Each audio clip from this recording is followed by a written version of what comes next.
DNA replication begins at a specific point in the DNA molecule called the origin of replication site.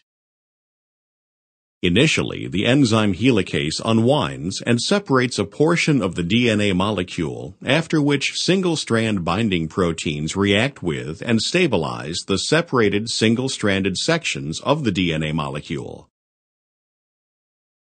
The enzyme complex DNA polymerase engages the separated portion of the molecule and initiates the process of replication.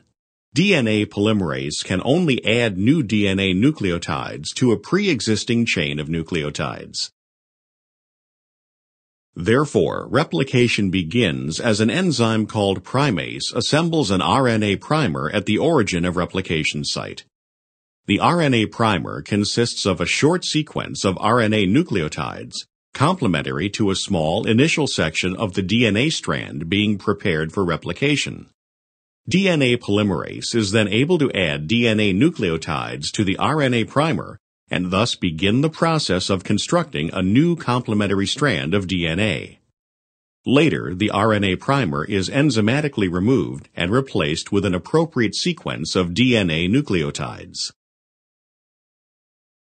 Because the two complementary strands of the DNA molecule are oriented in opposite directions and the DNA polymerase can only accommodate replication in one direction, two different mechanisms for copying the strands of DNA are employed.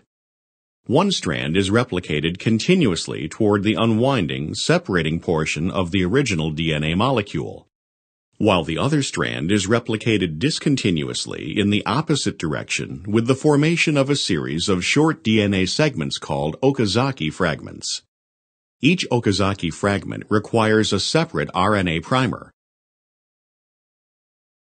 As the Okazaki fragments are synthesized, the RNA primers are enzymatically replaced with the appropriate DNA nucleotides, and the individual Okazaki fragments are then bonded together into a continuous complementary strand.